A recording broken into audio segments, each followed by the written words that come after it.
जय हिंद। मैं सुनीता कुमारी आप सबका स्वागत करती हूँ आदर्शपुर बाय एएस ग्रुप में। दोस्तों, मैं ईपीएफओ की एक सीरीज चला रही हूँ जिसमें मैंने इंडस्ट्रियल रिलेशन के क्वेश्चन करा चुकी हूँ जो इस बुक में दिए गए थे। और अभी मैं क्या कहते हैं, अब मैं आपको श्रम कानून यानी लेबर लॉज करा रही हूँ। ये ईपीएफओ में एक टॉपिक है, आता है लेबर लॉज के कुछ क्वेश्चंस क्या हैं पूछे जाते हैं, सिलेबस में मेंशन है लेबर लॉज यानी श्रम कानून। चलिए अब इसको स्टार्ट कर लेते हैं, इसके कुछ क्वेश्चन हम कर लेते हैं।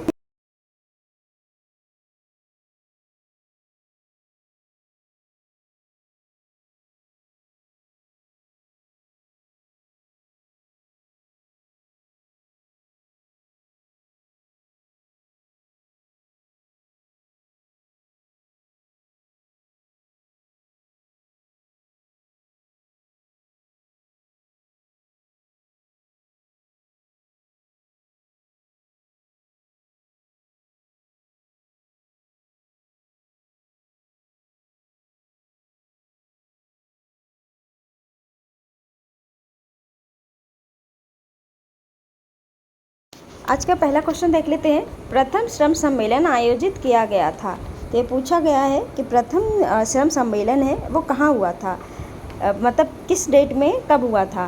तो ये हुआ था 29 अक्टूबर 1919 को, यानी ए ऑप्शन जो है इसका ठीक हो जाएगा। सेकंड नंबर का क्वेश्चन देख लेते हैं। निम्नलिखित में से कौन से कारण श्रम कानूनों को प्रभावित नहीं करते हैं। तो आपको बताना है कि श्रम कानूनों को, ये 4 ऑप्शन दिए, इसमें से कौन से कारण हैं जो प्रभावित नहीं करते हैं। उत्पादन में वृद्धि, अत्यधिक अवधि, श्रम संघ का विस्तार या फिर कम मजदूरी भुगतान। तो इसका जो सही आंसर होगा उत्पादन में वृद्धि क्या है, श्रम कानूनों को प्रभावित नहीं करते हैं। तो ए ऑप्शन जो है इसका ठीक हो जाएगा। थर्ड नंबर का क्वेश्चन देख लेते हैं। निम्नलिखित में कौन से श्रम कानूनों के मूल सिद्धांत हैं। मूल सिद्धांत पूछे गए श्रम कानूनों के। तो ऑप्शन हम देखते हैं, सामाजिक न्याय, सामाजिक समानता या सामाजिक सुरक्षा, ये उपरोक्त सभी। तो क्या होगा, श्रम कानून के मूल सिद्धांत सामाजिक न्याय भी है, सामाजिक समानता भी है और सामाजिक सुरक्षा भी है। तो इसका आंसर हो जाएगा उपरोक्त सभी, यानी डी ऑप्शन जो है वो ठीक हो जाएगा। फोर्थ नंबर का क्वेश्चन देख लेते हैं। किस वर्ष कारखाना अधिनियम लागू हुआ था। तो इसमें 4 ऑप्शन दिए गए हैं, ये बताना है कि किस वर्ष क्या है कारखाना अधिनियम लागू हुआ था। तो ये लागू हुआ था 1 अप्रैल 1949, यानी 1949 में लागू हुआ था 1 अप्रैल को। तो बी ऑप्शन जो है इसका ठीक हो जाएगा। फिफ्थ नंबर का क्वेश्चन देख लेते हैं। किसी कारखाने के परिसर कब्जे के लिए अधिष्ठाता यानी ऑक्यूपायर मुख्य निरीक्षक को सूचित करते हैं। कितने दिन पहले करते हैं, 15 दिन पहले करते हैं या 20 दिन पहले करते हैं या 25 दिन पहले करते हैं या 12 दिन पहले करते हैं। तो ये क्या 15 दिन पहले सूचित करते हैं। ए ऑप्शन जो है इसका ठीक हो जाएगा। 6 नंबर का क्वेश्चन देखते हैं। अधिष्ठाता यानी ऑक्यूपायर के सामान्य कर्तव्य क्या हैं, ये बताना है। तो चलिए हम पढ़ते हैं। कारखाने में सुरक्षापूर्ण एवं स्वास्थ्य के लिए निरापद संयंत्रों एवं कार्य प्रणाली की व्यवस्था एवं अनुरक्षण करना है, बिल्कुल सही।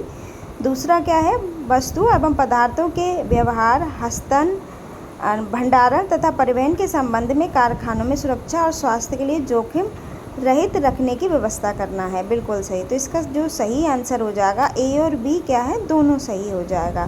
तो इसका सी ऑप्शन जो है वो ठीक हो जाएगा। 7 नंबर का क्वेश्चन देख लेते हैं। कारखाना अधिनियम 1948 की धारा 11 से 20 तक स्वास्थ्य संबंधी किन प्रावधानों का उल्लेख किया गया है। तो बताना है किन प्रावधानों का उल्लेख किया गया है। सफाई, क्लीनलीनेस का किया गया है, या संवातन और तापमान यानी वेंटिलेशन एंड टेम्परेचर। तीसरा दिया है धूल और धुएं यानी डस्ट एंड फम्स। फोर्थ दिया है उपरोक्त सभी।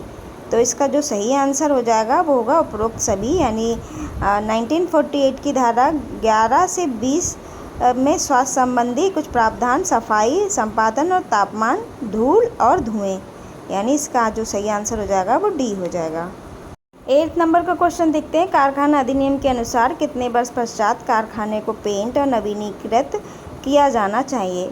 5 वर्ष के लिए, 2 वर्ष के पश्चात या 7 वर्ष के पश्चात या 4 वर्ष के पश्चात। तो क्या इसका सही आंसर है 5 वर्ष के पश्चात, यानी ए ऑप्शन जो है वो ठीक हो जाएगा। 9th नंबर का क्वेश्चन देख लेते हैं। कारखाना अधिनियम 1949 की धारा 2 के अनुसार वयस्क कहा जाता है। किसको कहा जाता है? कारखाना अधिनियम 1949 की धारा 2 के अनुसार एक व्यक्ति जिसमें 21 वर्ष की आयु पूरी कर ली है, या एक व्यक्ति जिसकी आयु 19 वर्ष से कम है, या फिर एक व्यक्ति जिसने 24 वर्ष की आयु पूरी कर ली है, या फिर एक व्यक्ति जिसने 18 वर्ष की आयु पूरी कर ली है। तो इसका सही आंसर हो जाएगा डी, यानी एक व्यक्ति जिसने 18 वर्ष की आयु पूरी कर ली है, यानी डी ऑप्शन जो है इसका वो ठीक हो जाएगा। 10 नंबर का क्वेश्चन देख लेते हैं। निम्नलिखित में से सही का मिलान कीजिए। तो देख लेते हैं। कारखानों का अनुमोदन लाइसेंस, इसका सही आंसर क्या होगा? इसका सही आंसर हो जाएगा धारा 6 यानी ए का 3। पेयजल की सुविधा ये हो जाएगा धारा 18 और पंजीकरण यानी बी का 1। और सी होगा भवनों का रख रखाव का क्या होगा? रख रखाव का होगा धारा 35 यानी इसका 2 हो जाए। आँखों का संरक्षण के लिए धारा और 40A। तो ए ऑप्शन जो है इसका ठीक हो जाएगा। 11 नंबर क्वेश्चन देख लेते हैं। कारखाना अधिनियम की धारा 2 क्लॉज जी परिभाषित करती है। क्या परिभाषित करती है? उद्योग को करती है, या निर्माण प्रक्रिया को करती है, श्रमिक यानी बेसिस को करती है, या अधिष्ठाता या ऑक्यूपायर को करती है? तो ये करती है निर्माण प्रक्रिया यानी मैन्युफैक्चरिंग प्रोसेस को क्या है परिभाषित करती है कारखाना अधिनियम की धारा 2 क्लॉज जी की अनुसार। तो बी ऑप्शन जो है इसका ठीक हो जाएगा। 12 नंबर का क्वेश्चन देख लेते हैं। प्रत्येक कारखाने में जहाँ कर्मकार नियोजक हो वहाँ कैंटीन की व्यवस्था होनी चाहिए। तो कितने कर्मकार और कितने उस पे नियोजकों पे कैंटीन की व्यवस्था होनी चाहिए? 250 से अधिक कर्मकार हो, या 200 से अधिक कर्मकार हो, या 100 से अधिक कर्मकार हो, या 150 से अधिक कर्मकार हो, तो कैंटीन की व्यवस्था होनी चाहिए। तो इसका सही आंसर हो जाएगा 250 से अधिक कर्मकार हो, यानी ए ऑप्शन जो है इसका ठीक हो जाएगा। 13 नंबर का क्वेश्चन देख लेते हैं। निम्नलिखित में कौन सा रोग कारखाना अधिनियम की धारा 89 में वर्णित नहीं है? तो देखते हैं। एंथ्रैक्स या एस्बेस्टोसिस, फास्फोरस या निमोनिया। तो इसका क्या होगा? सही आंसर हो जाएगा डी, निमोनिया, यानी डी ऑप्शन जो है वो ठीक हो जाएगा। 14 नंबर क्वेश्चन देखते हैं। श्रम कानून के उद्देश्य पूछे गए हैं, उसे ये बताना है कौन से उद्देश्य है। श्रमिकों को शोषण से बचाना, या औद्योगिक संबंध के मूल्यों को मजबूत करना, या औद्योगिक विवाद की रोकथाम और निपटने के लिए मशीनरी प्रदान करना, या उपरोक्त सभी। तो इसका जो आंसर हो जाएगा वो हो जाएगा उपरोक्त सभी। श्रम कानून के उद्देश्य ये सभी हैं। श्रमिकों को शोषण से बचाना, औद्योगिक संबंध के मूल्यों को मजबूत करना, औद्योगिक विवाद की रोकथाम और निपटने के लिए मशीनरी प्रदान करना। तो सही ऑप्शन हो जाएगा डी। डी इसका क्या है? आंसर हो जाएगा। 15 नंबर का क्वेश्चन देख लेते हैं। औद्योगिक संबंध में कौन सा अधिनियम ट्रेड यूनियन को परिभाषित करता है? तो औद्योगिक व्यापार संकल्प 1962, या फिर औद्योगिक नीति 1991, या फिर ट्रेड यूनियन और श्रम संबंध अधिनियम 1992, या फिर औद्योगिक रोजगार अधिनियम 1946। तो इसका सही आंसर जो हो जाएगा वो हो जाएगा ट्रेड यूनियन और श्रम संबंध अधिनियम 1992, यानी सी ऑप्शन जो है इसका ठीक हो जाएगा। 16 नंबर का क्वेश्चन देख लेते हैं। ट्रेड यूनियन एक्ट परिचालन में आया, तो कब आया? 1 जून 1927 को आया, 1 मई 1926 में आया, 1 जून 1926 में आया, या उपरोक्त में से कोई नहीं। तो इसका सही आंसर हो जाएगा 1 जून 1927 को आया, यानी ए ऑप्शन जो है ठीक हो जाएगा। 17 नंबर क्वेश्चन देख लेते हैं। अधिनियम का कौन सा भाग ट्रेड यूनियन पंजीकरण से संबंधित है? धारा 8, धारा 7, धारा 9, या फिर धारा 10। तो इसका सही आंसर हो जाएगा धारा 8। क्या है? अधिनियम के ट्रेड भाग यूनियन पंजीकरण से संबंधित है। तो ए ऑप्शन जो है इसका ठीक हो जाएगा। 18 नंबर क्वेश्चन देख लेते हैं। निम्नलिखित में कौन सा अधिनियम पंजीकृत ट्रेड यूनियन पर लागू नहीं होता है? तो सहकारी समिति अधिनियम 1912, या फिर सोसाइटी पंजीकरण अधिनियम 1860, या फिर कंपनी अधिनियम 1956। तो इसका सही आंसर हो जाएगा उपरोक्त सभी। ये तीनों क्या है इस पे लागू नहीं होते हैं। तो इसका डी ऑप्शन जो है वो ठीक हो जाएगा। 19 नंबर का क्वेश्चन देख लेते हैं। निम्नलिखित में कौन सी ऐसी वस्तु है जिस पर ट्रेड यूनियन अधिनियम की धारा 15 के अनुसार समान धनराशि खर्च की जाती है? ऑप्शंस देख लेते हैं। पहला ऑप्शन देखते हैं, उद्यम के लिए आवश्यक सामान खरीदने के लिए भुगतान, या फिर कारखानों की स्थापना में कर्मचारियों का भुगतान, या फिर ट्रेड यूनियन या उसके किसी भी सदस्य के प्रशासन के लिए खर्चों का भुगतान, या फिर उपरोक्त सभी। तो इसका सही आंसर हो जाएगा ट्रेड यूनियन या उसके किसी भी सदस्य के प्रशासन के लिए खर्चे का भुगतान। तो सी ऑप्शन जो है इसका ठीक हो जाएगा। 20 नंबर का क्वेश्चन देख लेते हैं। किसी व्यक्ति को स्वीकार करने या किसी सदस्य को निष्कासित करने के लिए संघ किन आधारों पर मना कर सकता है? तो सद्भावना के कारण, या दुराचार के कारण, या नौकरी में बदलाव के कारण, या इनमें से कोई नहीं। तो इसका सही आंसर हो जाएगा दुराचार के कारण, यानी बी ऑप्शन जो है वो ठीक हो जाएगा। 21 नंबर का क्वेश्चन देख लेते हैं। पंजीकृत ट्रेड यूनियन का नाम बदलने के लिए कितने सदस्यों की सहमति आवश्यक है? तो कुल सदस्यों का 1/4 भाग, या कुल सदस्यों का 3/4 भाग, या कुल सदस्यों का आधा भाग यानी 1/2 भाग, या कुल सदस्यों का 2/3 भाग। तो इसका सही आंसर हो जाएगा कुल सदस्यों का 2/3 भाग, यानी डी ऑप्शन जो है ठीक हो जाएगा। 22 नंबर का क्वेश्चन देखते हैं। वैधानिक न्यूनतम मजदूरी वेतन किसके तहत तय किया गया था? तो मजदूरी अधिनियम 1936 के तहत, या फिर सामान्य पारिश्रमिक अधिनियम 1976, या फिर कर्मकार क्षतिपूर्ति अधिनियम 1923, या फिर न्यूनतम मजदूरी अधिनियम 1948। तो इसका सही ऑप्शन जो है वो हो जाएगा न्यूनतम मजदूरी अधिनियम 1948, यानी डी ऑप्शन जो है वो ठीक हो जाएगा। 23 नंबर का क्वेश्चन देख लेते हैं। न्यूनतम मजदूरी अधिनियम 1948 के तहत समुचित सरकार निर्दिष्ट रोजगार में कार्यरत कर्मचारियों को देय मजदूरी की न्यूनतम दरें तय करेगी। अनुसूची 1 का भाग 1 करेगी, या फिर अनुसूची 1 का भाग 2 करेगी, अनुसूची 1 भाग 1, 2 और नियोजक के लिए जोड़ी गई धारा 27 के तहत करेगी, या फिर अनुसूची 1 और 2 करेगी। तो इसका सही आंसर हो जाएगा अनुसूची 1 भाग 1, 2 और नियोजक के लिए जोड़ी गई धारा 27 के तहत करेगी, यानी सी ऑप्शन जो है वो ठीक हो जाएगा। 24 नंबर का क्वेश्चन देख लेते हैं। निम्नलिखित में कौन न्यूनतम मजदूरी अधिनियम 1948 के तहत न्यूनतम मजदूरी तय करने की विधि नहीं है? अधिसूचना विधि, या समिति विधि, या सौदेबाजी विधि, या उपरोक्त में से कोई नहीं। तो इसका सही आंसर हो जाएगा सौदेबाजी विधि, यानी सी ऑप्शन जो है वो ठीक हो जाएगा।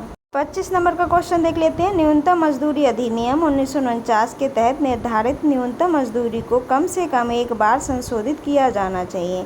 2 वर्ष में, 3 वर्ष में, 5 वर्ष में, या अधिनियम के तहत कोई भी उल्लेख नहीं है। तो इसका सही आंसर हो जाएगा 5 वर्ष में, यानी सी ऑप्शन जो है वो ठीक हो जाएगा। 26 नंबर का क्वेश्चन देख लेते हैं। न्यूनतम मजदूरी अधिनियम क्या है? नीचे बताना है। विभिन्न प्रकार के उद्योगों को कवर करने वाला एक कार्यक्रम, या विभिन्न प्रकार के उद्योग, दुकानों और प्रतिष्ठानों को कवर करने वाली एक अनुसूची, या फिर दुकानों और प्रतिष्ठानों को कवर करने वाली अनुसूची, या औद्योगिक प्रतिष्ठानों और कृषि को कवर करने वाली अनुसूची। तो इसका सही आंसर हो जाएगा औद्योगिक प्रतिष्ठानों और कृषि को कवर करने वाली अनुसूची, यानी डी ऑप्शन जो है वो ठीक हो जाएगा। 27 नंबर का क्वेश्चन देख लेते हैं। निम्नलिखित में कौन कल्याण के सिद्धांत पर आधारित नहीं है? तो कौन नहीं है? Mica mines labour welfare fund अधिनियम, या फिर लॉ एस्क खान श्रम कल्याण निधि अधिनियम, या फिर न्यूनतम मजदूरी अधिनियम, या फिर डॉक वर्कर्स यानी सुरक्षा स्वास्थ्य कल्याण अधिनियम। तो इसका सही आंसर हो जाएगा न्यूनतम मजदूरी अधिनियम, यानी सी ऑप्शन जो है वो ठीक हो जाएगा। 28 नंबर का क्वेश्चन देख लेते हैं। निम्नलिखित में कौन सा विधान भारत में असंगठित क्षेत्र के श्रमिकों पर लागू होता है? तो न्यूनतम मजदूरी अधिनियम होता है, या बाल श्रम निषेधो विनियम अधिनियम 1986 होता है, या फिर अनुबंध श्रम विनियम और उन्मूलन अधिनियम 1970 होता है, या उपरोक्त सभी। तो इसका आंसर हो जाएगा उपरोक्त सभी होते हैं। न्यूनतम मजदूरी अधिनियम भी, और बाल श्रम निषेधो विनियम अधिनियम 1946, या और अनुबंध श्रम विनियमन और उन्मूलन अधिनियम 1970। तो ये सभी क्या है? सही हो जाएगा। तो डी ऑप्शन जो है इसका ठीक हो जाएगा। 29 नंबर का क्वेश्चन देख लेते हैं। न्यूनतम मजदूरी अधिनियम 1948 की धारा 5 में उल्लेखित तरीके न्यूनतम मजदूरी के निर्धारण संशोधन के लिए हैं। क्या है? सम्मति विधि है, या फिर अधिसूचना विधि है जिसे बोलते हैं नोटिफिकेशन मेथड, या फिर मतदान विधि वोटिंग मेथड, या ए और बी दोनों। तो इसका सही आंसर हो जाएगा ए और बी दोनों। सम्मति विधि यानी कमेटी मेथड, अधिसूचना विधि यानी नोटिफिकेशन मेथड। तो डी ऑप्शन जो है इसका ठीक हो जाएगा, ए और बी दोनों सही। 30 नंबर का क्वेश्चन देखते हैं। न्यूनतम मजदूरी अधिनियम के तहत मजदूरी के न्यूनतम दरों से कम से भुगतान से उत्पन्न होने वाले दावों को तय करने के लिए अधिकारी गजट के तहत अधिसूचना द्वारा समुचित सरकार द्वारा निम्नलिखित में से किसे नियुक्त नहीं किया जा सकता है। ये अभी हमने क्वेश्चन पढ़ा। अब इसके ऑप्शन देख लेते हैं। श्रमिकों की क्षतिपूर्ति के लिए कोई भी आयुक्त हो, या फिर केंद्र सरकार का कोई भी अधिकारी किसी भी क्षेत्र के लिए श्रम आयुक्त के रूप में कार्य करता हो, या फिर राज्य सरकार का कोई भी अधिकारी किसी भी क्षेत्र के लिए श्रम आयुक्त के रूप में कार्य करता है, या फिर कोई भी अधिकारी जिला समहितों के पद से कम नहीं है। तो इसका सही आंसर हो जाएगा कोई भी अधिकारी जिला समहितों के पद से कम नहीं है, यानी डी ऑप्शन जो है ठीक हो जाएगा। 31 नंबर का क्वेश्चन देख लेते हैं। कर्मकार क्षतिपूर्ति अधिनियम 1923 के अंतर्गत क्या क्या आता है देख लेते हैं। एक नियोक्ता के अधीनस्थ व्यक्तिगत प्रबंधन या प्रबंधन एजेंट के रूप में कार्य नहीं कर सकता है, या फिर प्रबंध एजेंट में एक नियोक्ता के अधीनस्थ एक व्यक्तिगत प्रबंधक शामिल होता है, या फिर केवल नियोक्ता प्रबंधन एजेंट के रूप में कार्य कर सकता है, या फिर समुचित सरकार प्रबंध और नियुक्त करेगी। तो इसका सही आंसर हो जाएगा समुचित सरकार प्रबंध और नियुक्त करेगी, यानी डी ऑप्शन जो है ठीक हो जाएगा। 32 नंबर का क्वेश्चन देख लेते हैं। कर्मकार क्षतिपूर्ति अधिनियम 1923, मातृत्व हित लाभ अधिनियम 1961 में कर्मचारी राज्य बीमा अधिनियम 1948। इसमें देखते हैं क्या क्या आएगा। एक साथ लागू हो सकता है, या मातृत्व लाभ अधिनियम और कर्मचारी राज्य बीमा अधिनियम एक समय में लागू हो सकते हैं, या फिर कर्मकार क्षतिपूर्ति अधिनियम और कर्मचारी राज्य बीमा अधिनियम एक समय में लागू हो सकते हैं, या फिर यदि श्रमिक क्षतिपूर्ति अधिनियम और मातृत्व लाभ अधिनियम लागू होते हैं तो कर्मचारी राज्य बीमा अधिनियम लागू नहीं होता है। तो इसका सही आंसर हो जाएगा यदि श्रमिक क्षतिपूर्ति अधिनियम और मातृत्व लाभ अधिनियम लागू होते हैं तो कर्मचारी राज्य बीमा अधिनियम लागू नहीं होता है। तो डी ऑप्शन जो है ठीक हो जाएगा। 33 नंबर का क्वेश्चन देख लेते हैं। कारखाना अधिनियम 1948 के अनुसार कुमार एडोलिसेंट कौन है, यानी एडोलेसेंट कौन है ये बताना है। तो इसमें ऑप्शन दिए गए जिसने 14 वर्ष की आयु पूरी कर ली है किंतु जो 18 वर्ष से कम आयु का है, या फिर जो 18 वर्ष से कम आयु का है, या फिर जिसने 15 वर्ष की आयु पूरी कर ली है किंतु जो 18 वर्ष से कम आयु का है, या फिर जिसने 16 वर्ष की आयु पूरी कर ली है किंतु जो 18 वर्ष से कम आयु का है। तो एडोलेसेंट वो होगा जिसने 15 वर्ष की आयु पूरी कर ली है किंतु जो 18 वर्ष से कम आयु का है। तो सी ऑप्शन जो है इसका ठीक हो जाएगा। 34 नंबर का क्वेश्चन देख लेते हैं। श्रमिक के अंतिम संस्कार के लिए अंत्येष्टि राशि 2500 रुपये से बढ़ाकर दी गई है। कितनी कर दी गई है? 3500 रुपये कर दी गई है, या 4500 रुपये कर दी गई है, या 5000 रुपये कर दी गई है, या 5500 रुपये कर दी गई है। तो इसका सही आंसर हो जाएगा 5000 रुपये कर दी गई है, यानी सी ऑप्शन जो है ठीक हो जाएगा। 35 नंबर का क्वेश्चन देख लेते हैं। निम्नलिखित में से किस विधान के तहत लाभ पाने के लिए किसी योगदान की आवश्यकता नहीं है? तो मातृत्व लाभ अधिनियम की नहीं है, या कर्मकार क्षतिपूर्ति की नहीं है, या ए और बी दोनों की नहीं है, या फिर उपरोक्त में से कोई नहीं। तो इसका सही आंसर हो जाएगा ए और बी दोनों ही नहीं, यानी मातृत्व लाभ अधिनियम भी नहीं और कर्मकार क्षतिपूर्ति अधिनियम भी नहीं। तो इसका सी ऑप्शन जो है वो ठीक हो जाएगा। 36 नंबर का क्वेश्चन देख लेते हैं। कर्मकार क्षतिपूर्ति अधिनियम से संबंधित निम्नलिखित में से कौन सा कथन सत्य नहीं है? ये बताना है कौन सा कथन क्या है, सत्य नहीं है। तो क्या है? ये अधिनियम कर्मकार क्षतिपूर्ति अधिनियम के साथ जुड़ा है, या फिर ये अधिनियम इस संशोधन का परिणाम है जो श्रमिकों की क्षतिपूर्ति अधिनियम के लिए किया गया था, या फिर इस अधिनियम के कर्मकारों की आंशिक अस्थायी विकलांगता से संबंधित कोई प्रावधान नहीं है, या फिर इस अधिनियम में स्थायी आंशिक विकलांगता से संबंधित प्रावधान है। तो इसका सही आंसर हो जाएगा इस अधिनियम के कर्मकारों की आंशिक अस्थायी विकलांगता से संबंधित कोई प्रावधान नहीं है, यानी सी ऑप्शन जो है ठीक हो जाएगा। 37 नंबर का क्वेश्चन देख लेते हैं। यदि कोई कर्मकार अपनी इच्छा से सुरक्षा कवच या अन्य सुरक्षा यंत्र हटाता है या सुरक्षा की अवहेलना करता है जिसे उसको सुरक्षा संबंधित उद्देश्य से दिया गया है, तो इसका सही आंसर क्या होगा? सबसे पहले हम इसके ऑप्शंस देख लेते हैं। नियोक्ता क्षतिपूर्ति देने के लिए उत्तरदायी है, या फिर नियोक्ता क्षतिपूर्ति का भुगतान करने के लिए उत्तरदायी नहीं है, या फिर क्षतिपूर्ति का भुगतान करने के लिए समुचित सरकार उत्तरदायी है, या फिर श्रम संघ क्षतिपूर्ति भुगतान के लिए उत्तरदायी है। तो इसका सही आंसर हो जाएगा नियोक्ता क्षतिपूर्ति का भुगतान करने के लिए उत्तरदायी नहीं है, यानी बी ऑप्शन जो है वो ठीक हो जाएगा। 38 नंबर का क्वेश्चन देख लेते हैं। घातक दुर्घटना के मामले में यदि आयुक्त अपने स्रोत के आधार पर नियोक्ता को नोटिस देता है तो क्या यदि नियोक्ता उत्तरदायी होता है तो नोटिस की सेवा के 30 दिनों के भीतर जमा करता है, या फिर यदि नियोक्ता उत्तरदायी नहीं है तो वह अपने बयान में उस आधार को इंगित करेगा जिस पर वह देयता का खुलासा करता है, या फिर ए और बी दोनों सही होगा। तो इसका जो आंसर हो जाएगा ए और बी दोनों ही सही हो जाएगा, यानी सी ऑप्शन जो है वो ठीक हो जाएगा। 39 नंबर का क्वेश्चन देख लेते हैं, यानी सेकंड लास्ट क्वेश्चन देखते हैं। कर्मकार क्षतिपूर्ति अधिनियम 1923 के अंतर्गत क्षतिपूर्ति का भुगतान करने के उद्देश्य से निम्नलिखित में किसे मृतक कर्मकार का आश्रित माना जाता है? एक नाबालिग भाई, एक अविवाहिता बहन, या एक विधवा बहन या विधवा बहू, मृतक पूर्व पुत्र का नाबालिग बच्चा, या सभी। तो इसका जो आंसर हो जाएगा वो होगा सही, सभी हो जाएगा, यानी उपरोक्त सभी। एक नाबालिग भाई या एक अविवाहित बहन या एक विधवा बहन या विधवा बहू या मृतक पूर्व पुत्र का नाबालिग बच्चा, तो इससे ये सभी क्या है सही हो जाएंगे। तो डी ऑप्शन जो है वो ठीक हो जाएगा। 40 नंबर का क्वेश्चन देख लेते हैं। निम्नलिखित में कौन सा लाभ कर्मचारी राज्य बीमा अधिनियम 1948 के तहत प्रदान नहीं किया गया? तो इसको पहले ऑप्शन देख लेते हैं। बीमारी लाभ में, या बेरोजगारी भत्ते में, या बच्चे के लिए भत्ते में, या विकलांगता लाभ में। तो क्या बच्चे के लिए भत्ते में, तो सी ऑप्शन जो है इसका ठीक हो जाएगा। कर्मकार क्षतिपूर्ति अधिनियम के अंतर्गत नियोक्ता किसी भी जोखिम के कारण क्षतिपूर्ति का भुगतान करने के लिए उत्तरदायी नहीं होगा जिसके परिणाम स्वरूप दुर्घटना में मृत्यु या अस्थायी कुल विकलांगता नहीं होगी। इसके लिए हम ऑप्शन पढ़ लेते हैं। पहला ऑप्शन है मादक पेय या दवाओं के प्रभाव में। दूसरा है एक स्वेच्छक से आदेश की अवहेलना करने पर जो सुरक्षा से संबंधित हो, या उपयुक्त दोनों, या उपयुक्त में से कोई नहीं। तो इसका आंसर हो जाएगा सी, उपयुक्त दोनों, यानी मादक पेय या दवाओं ड्रग्स के प्रभाव से एक स्वेच्छक से आदेश की अवहेलना करने पर जो सुरक्षा से संबंधित हो। 42 नंबर का क्वेश्चन देख लेते हैं। कर्मचारी राज्य बीमा अधिनियम 1948 के अंतर्गत यदि एक सदस्य जो स्थायी समिति चिकित्सा परिषद का सदस्य है पदच्युत कर दिया जाएगा अगर वह अनुपस्थित होता है।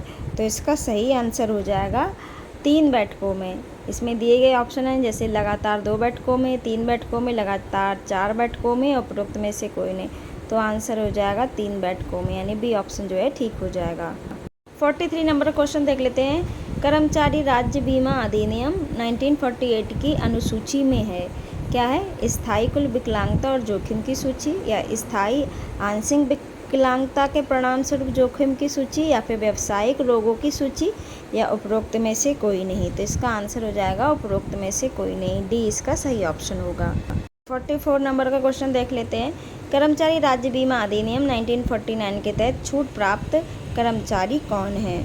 तो ये बताना है छूट प्राप्त कर्मचारी कौन है। चलिए पढ़ लेते हैं। कर्मचारी जो नाबालिग है, या फिर कर्मचारी जो नियोजक के योगदान का भुगतान करने के लिए अधिनियम के अंतर्गत उत्तरदायी नहीं है, या फिर नाबालिग कर्मचारी जो नियोजक के योगदान का भुगतान करने के लिए अधिनियम के अंतर्गत उत्तरदायी नहीं है, या फिर उपयुक्त में से कोई नहीं। तो इसका सही आंसर हो जाएगा कर्मचारी जो नियोजक के योगदान का भुगतान करने के लिए अधिनियम के अंतर्गत उत्तरदायी नहीं है, यानी बी ऑप्शन जो है ठीक हो जाएगा। 45 नंबर का क्वेश्चन देख लेते हैं। निम्नलिखित में कौन सा विधान बीपी आर्डकर समिति की सिफारिशों पर आधारित है? ऑप्शंस देखते हैं। मातृत्व लाभ अधिनियम, या कर्मचारी क्षतिपूर्ति अधिनियम, या कर्मचारी भविष्य निधि अधिनियम, या फिर कर्मचारी राज्य बीमा अधिनियम 1948। तो इसका सही आंसर हो जाएगा कर्मचारी राज्य बीमा अधिनियम 1948, यानी डी ऑप्शन जो है ठीक हो जाएगा। 46 नंबर का क्वेश्चन देख लेते हैं। बेरोजगारी भत्ता किस विधान में देय है? कर्मचारी राज्य बीमा अधिनियम 1948, या कर्मचारी क्षतिपूर्ति अधिनियम 1936, या कारखाना अधिनियम 1948, या उपयुक्त में से कोई नहीं। तो इसका सही आंसर हो जाएगा कर्मचारी राज्य बीमा अधिनियम 1948, यानी ए ऑप्शन जो है ठीक हो जाएगा। 47 नंबर का क्वेश्चन देख लेते हैं। निम्नलिखित में कौन सा विधान सेवानिवृत्त कर्मचारियों को किस प्रकार का लाभ देता है? मातृत्व लाभ अधिनियम, कर्मकार क्षतिपूर्ति अधिनियम, कर्मचारी राज्य बीमा अधिनियम, या बोनस भुगतान अधिनियम। तो इसका सही आंसर हो जाएगा कर्मचारी राज्य बीमा अधिनियम, यानी सी ऑप्शन जो है ठीक हो जाएगा। 48 नंबर का क्वेश्चन देख लेते हैं। पुरुषों और महिला श्रमिकों की भर्ती करते समय कोई भेदभाव नहीं किया जाना चाहिए। ये निम्नलिखित में से किस विधान के अंतर्गत दिया गया है? कारखाना अधिनियम के, या समान पारिश्रमिक अधिनियम के, कर्मकार क्षतिपूर्ति अधिनियम के, या न्यूनतम मजदूरी अधिनियम के? तो इसका आंसर हो जाएगा समान पारिश्रमिक अधिनियम के, यानी बी ऑप्शन जो है ठीक हो जाएगा। 49 नंबर का क्वेश्चन देख लेते हैं। समान पारिश्रमिक अधिनियम 1976 में पारिश्रमिक का अर्थ क्या है? तो पारिश्रमिक का अर्थ बताना है क्या है। चलिए ऑप्शन देख लेते हैं। केवल मूल वेतन से, मूल वेतन और महंगाई भत्ते से, या फिर मूल वेतन और प्रलब्धियाँ जो देय हों, या उपरोक्त में से कोई नहीं। तो इसका सही आंसर हो जाएगा मूल वेतन, प्रलब्धियाँ और जो देय हों, यानी सी ऑप्शन जो है ठीक हो जाएगा। 50 नंबर का क्वेश्चन देख लेते हैं। नियोजक श्रमिकों के संबंध में रजिस्टरों और अन्य दस्तावेजों को बनाए रखने का कर्तव्य होता है। तो किसका कर्तव्य होता है? समुचित सरकार का, कर्मचारी का, नियोक्ता का, या श्रम आयोग का? तो ये होता है नियोक्ता का, यानी सी ऑप्शन जो है ठीक हो जाएगा। 51 नंबर का क्वेश्चन देख लेते हैं। किसी अधिनियम के किसी प्रावधान में उल्लंघन के संबंध में शिकायतों की सुनवाई और निर्णय लेने के उद्देश्य से सरकार ऐसे अधिकारी को नियुक्त करती है जो पद से नीचे नहीं होता। कौन? जिला पारिश्रमिक यानी डिस्ट्रिक्ट मजिस्ट्रेट, या सुलह अधिकारी, या श्रम आयुक्त, या श्रम अधिकारी? तो इसका सही जो आंसर है वो हो जाएगा श्रम अधिकारी, यानी डी ऑप्शन जो है ठीक हो जाएगा।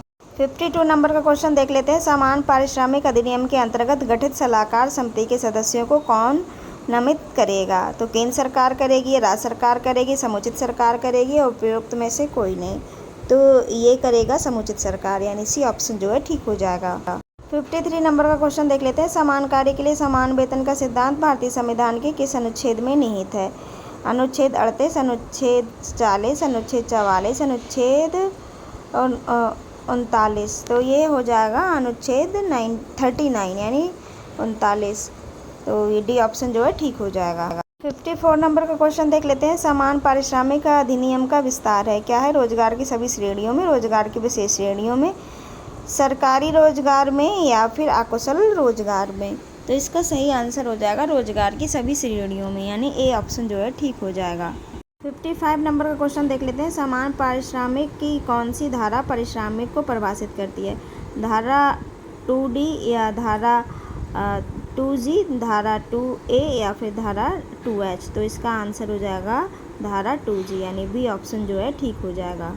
56 नंबर का क्वेश्चन देख लेते हैं। बाल श्रम निषेध विनियम अधिनियम 1986 का एक उदाहरण है। कौन सा? विनियम श्रम कानून यानी रेगुलेटिव लेबर लेजिस्लेशन, या फिर सुरक्षात्मक श्रम विधान यानी प्रोटेक्टिव लेबर लेजिस्लेशन, या फिर सामाजिक सुरक्षा विधान सोशल सिक्योरिटी लेजिस्लेशन, या फिर कल्याणकारी विधान वेलफेयर लेजिस्लेशन? तो इसका सही आंसर हो जाएगा सुरक्षात्मक श्रम विधान यानी प्रोटेक्टिव लेबर लेजिस्लेशन, यानी बी ऑप्शन जो है ठीक हो जाएगा। 57 नंबर का क्वेश्चन देख लेते हैं। राष्ट्रीय श्रम आयोग द्वारा प्रस्तावित कौन सा एक उद्देश्य बाल श्रम निषेध और विनियमन का नहीं है?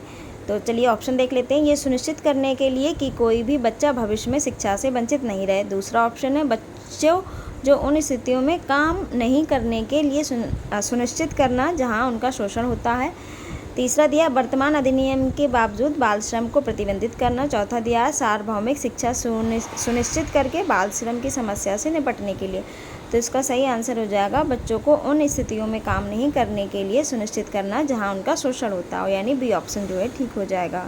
58 नंबर का क्वेश्चन देख लेते हैं। निम्नलिखित में कौन सा श्रम विधान असंगठित क्षेत्र के श्रमिकों पर लागू होता है? चलिए ऑप्शन देख लेते हैं। बाल श्रम निषेध और विनियम अधिनियम 1986, या बाल श्रम विनियम और उन्मूलन अधिनियम 1986, या अनुबंध श्रम विनियम और उन्मूलन अधिनियम 1970, या उपरोक्त में से सभी? तो इसका सही आंसर हो जाएगा उपरोक्त में से सभी, यानी डी ऑप्शन जो है ठीक हो जाएगा। 59 नंबर का क्वेश्चन देखते हैं। बाल श्रम निषेध और विनियम अधिनियम 1986 के किस खंड में बाल शब्द को परिभाषित किया गया है? तो धारा 1 खा में, या धारा 2 आई में, या धारा 2 सेकंड में, फर्स्ट और सेकंड दिया गया क्लॉज, या धारा 2 के क्लॉज 3 में? तो इसका सही आंसर हो जाएगा धारा 2 के क्लॉज सेकंड में, यानी सी ऑप्शन जो है ठीक हो जाएगा। 60 नंबर का क्वेश्चन देखते हैं। कारखाना अपनी परिसीमाओं सहित ऐसा परिसर है जिसमें 10 या अधिक कर्मकार पिछले 12 माह के किसी दिन काम कर रहे हैं, या जिसमें 20 व्यक्ति शक्ति की सहायता से पिछले 12 महीने से काम कर रहे थे। कारखाना की ये परिभाषा किस धारा में है? तो ये धारा 2M में है या धारा 2N में है, धारा 2F में है या धारा 2O में है? तो इसका सही आंसर हो जाएगा धारा 2M में है, यानी ए ऑप्शन जो है ठीक हो जाएगा। 61 नंबर का क्वेश्चन देख लेते हैं। रासायनिक और विषाक्त पदार्थ कारखाना अधिनियम किस अनुसूची में है? पहली अनुसूची में है, दूसरी अनुसूची में है, तीसरी अनुसूची में है या फिर चौथी अनुसूची में है? तो ये क्या है? दूसरी अनुसूची में है, यानी बी ऑप्शन जो है ठीक हो जाएगा। 63 नंबर का क्वेश्चन देख लेते हैं। लेबर अपीलेट ट्रिब्यूनल द्वारा बोनस को रद्द करने के लिए कौन सा फार्मूला दिया है? तो इसमें क्रमिक सूत्र है या पूर्णपीठ सूत्र है या अवृत सूत्र है या उपरोक्त में से कोई नहीं? तो इसका सही आंसर जो है वो हो जाएगा पूर्णपीठ सूत्र, यानी full bench formula. B option जो है इसका ठीक हो जाएगा। 64 नंबर का क्वेश्चन देख लेते हैं। बोनस अधिनियम द्वारा दी गई सिफारिश का परिणाम है राज्य सरकार का, केंद्र सरकार का, श्रम न्यायालय का, त्रिपक्षीय आयोग का? तो इसका सही आंसर हो जाएगा त्रिपक्षीय आयोग का, यानी बोनस अधिनियम त्रिपक्षीय आयोग द्वारा दी गई सिफारिश का परिणाम है। तो डी ऑप्शन जो है इसका ठीक हो जाएगा।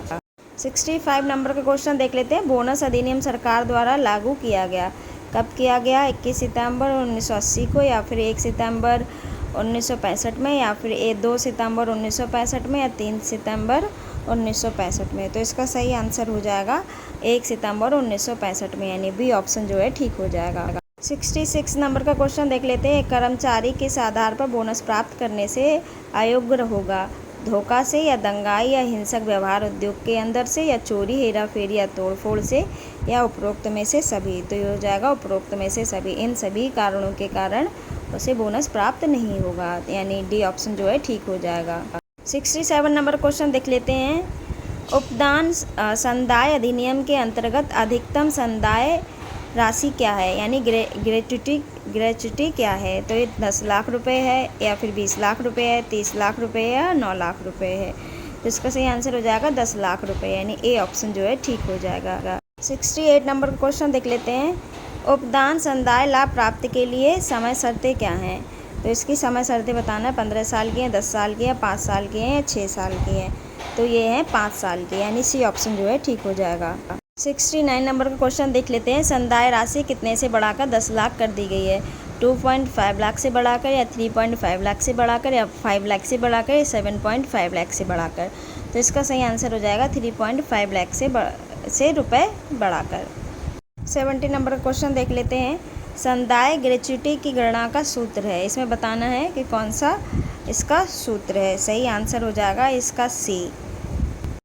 71 नंबर क्वेश्चन देख लेते हैं। कौन सी धारा संदाय राशि से संबंधित है? धारा 10, धारा 8 या धारा 7 या धारा 9? तो इसका सही आंसर हो जाएगा धारा 7, यानी सी ऑप्शन जो है ठीक हो जाएगा। 72 नंबर का क्वेश्चन देख लेते हैं। अंतर्राष्ट्रीय श्रम संगठन एक एजेंसी है, किसकी है? IBRD की, या UNSC की, या फिर WTO की, या फिर UN की?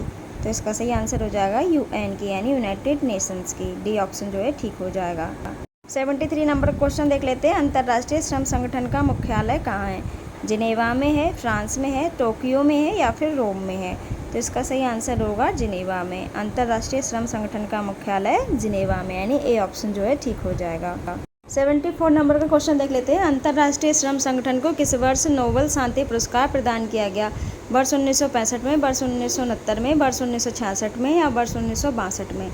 तो ये किया गया, इसका सही आंसर हो जाएगा वर्ष 1969 में, यानी 1969 में। 75 नंबर का क्वेश्चन देख लेते हैं। अंतर्राष्ट्रीय श्रम संगठन की स्थापना हुई थी, कब हुई थी? वर्ष 1915 में या 1916 में या 1919 में या 1920 में? तो इसका सही आंसर हो जाएगा 1919 में, यानी सी ऑप्शन जो है वो ठीक हो जाएगा। 77 नंबर का क्वेश्चन देख लेते हैं। अंतर्राष्ट्रीय श्रम संगठन मानक तय करता है क्या? विकलांग श्रमिक के, या मानवाधिकार के, या बंधुआ मजदूरी के उन्मूलन के, या उपरोक्त सभी? तो इसका आंसर हो जाएगा उपरोक्त सभी, यानी डी ऑप्शन जो है वो ठीक हो जाएगा। 76 नंबर क्वेश्चन देख लेते हैं। अंतर्राष्ट्रीय श्रम संगठन संयुक्त राष्ट्र के साथ औपचारिक संबंधों में लाया गया, क्या किस वर्ष लाया गया? 1946 में या 1945 में या 1944 में या 1947 में? तो ये लाया गया 1946 में।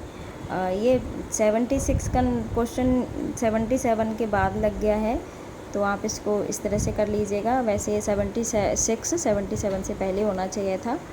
चलिए इस 76 का आंसर हो जाएगा ए। 78 नंबर क्वेश्चन देख लेते हैं। अंतर्राष्ट्रीय श्रम संगठन संयुक्त राष्ट्र के अन्य संगठनों से किन कारणों से भिन्न है? सबसे पहला ऑप्शन देखते हैं, कर्मकारों के प्रतिनिधि और सरकारी अधिकारी कार्य में भाग लेते हैं। दूसरा है, नियोक्ता के प्रतिनिधि और सरकारी अधिकारी कार्य में भाग लेते हैं। तीसरा है, संयुक्त राष्ट्र संगठन यूएनओ के अधिकारी और कर्मचारी कार्य करते हैं, या फिर उपरोक्त में से कोई नहीं। तो इसका सही आंसर हो जाएगा, नियोक्ता के प्रतिनिधि और सरकारी अधिकारी कार्य में भाग लेते हैं, यानी बी ऑप्शन जो है ठीक हो जाएगा। 79 नंबर क्वेश्चन देख लेते हैं। कार्यस्थल पर महिलाओं के यौन उत्पीड़न अधिनियम के अनुसार कौन सा कार्य यौन उत्पीड़न नहीं कहा जा सकता?